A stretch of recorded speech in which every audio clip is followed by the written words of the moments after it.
Before the world sees your wins, your soul has to feel your work.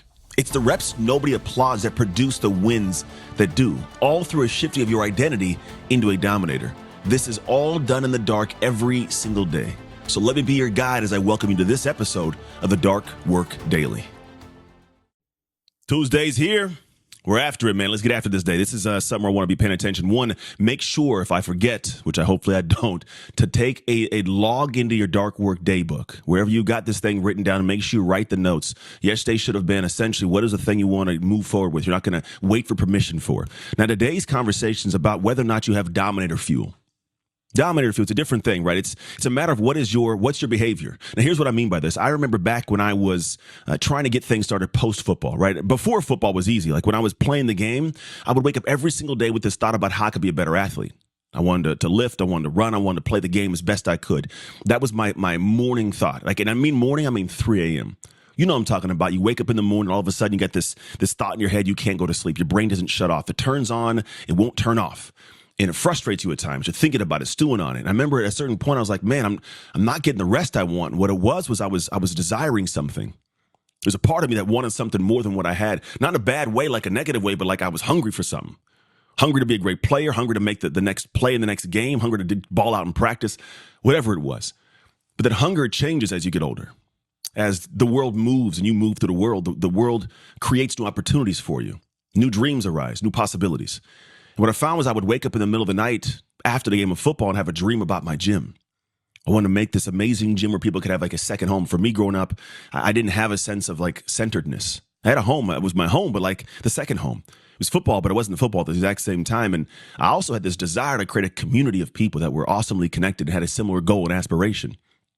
I made a gym called Trucks Training, and the gym became real, and I would wake up at 3 a.m. thinking about this thing. There was times when it wasn't going well at all. 3 a.m, I'd have this cold sweats ball in the pit of my stomach, but then it was going great, big dreams, big ideas. What could it be? And that was the thing, is like I couldn't fall asleep because the thought was on my head of what this goal could be. Like when it was real, what would it look like, right? And I could barely tune my mind out of it. I would daydream with my eyes awake, like, or dream with my eyes open, right?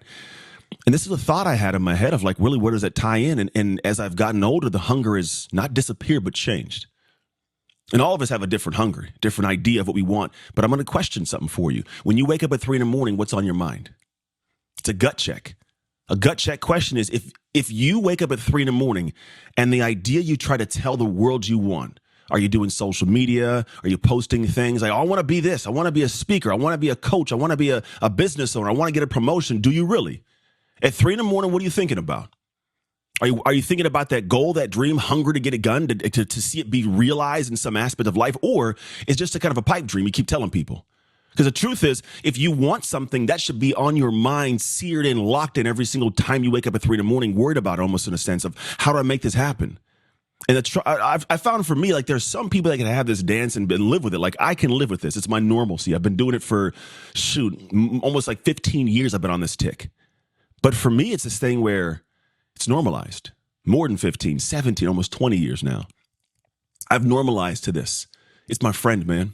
That 3 a.m. gut check, I'm like, yeah, I'm on track. I'm making what I want to make, create what I want to create. And I'm going to tell you, the hills I had to climb to get here, a bunch of false summits and higher mountains to climb. Like I thought I would get somewhere. I'd arrive to this place, it'd be great. And I go, oh, there's more to do. I started enjoying the climb of the process. But the problem was there was moments in my life when I would wake up and I wouldn't have that on my brain. I wouldn't have this energy and just drive to create something. And I would try to tell myself to think about it. I would want to convince myself I want it, but I really didn't. And I've got to this point in my life realizing, you know what I want? Like, I want a business that impacts people amazingly, but maybe not the entire world. At one point, I was like, I want to touch the world. I want to be like the next Tony Robbins. Everybody says that. Do you know what it takes? And if you know what it takes, are you really prepared for that? Not a knock, but if that's not the thing you truly at your soul want, don't chase it. It'll shut you down. It'll beat you up. It'll be difficult. I have found that at one point I realized, you know what I really want? I want a household of peace, of love, of connectedness. I want to have freedom to do what I want, when I want, with who I want. I want to be able to reach in a space in life and have respect when I walk into a room. I don't need the entire world to know me. I don't need to change the entire world. Just my world and the worlds that want to be touched by mine. And that's it. Not a negative thing, but it's a reality. Now, when I wake up in the morning, I perseverate over that. I think about that. It's in the back of my mind all day. Like, what can I do to make that a reality as fast as I can, as soon as I can, as frequent as I can? And it drives me differently. My 3 a.m. thoughts are like, how do I make this take place? How do I get this piece of content out properly? I used to not like doing this. Not for anything more than I didn't have an anchored connection to what it was. I knew I wanted to create content. I should create it, but I wasn't always passionate to do it. I actually care to share what I'm sharing with you now. It means something to me, and it should mean something to you to listen to it and create something on your own. If it doesn't, stop doing it. Stop doing it. And if it is, start doing it. Stop making excuses. Stop having these things that shut you down and slow you down. Lock in. Because the truth is, I would like to see somebody in your life look at you and go, man, that person's obsessed with that thing. It's what they do. They talk about it often, think about it often. It's always in their mind. I want them to be bothered by your obsession, bothered by your goal for greatness. Because if they aren't bothered by it and they're not great, you're hanging out with them. You're in the same place they are.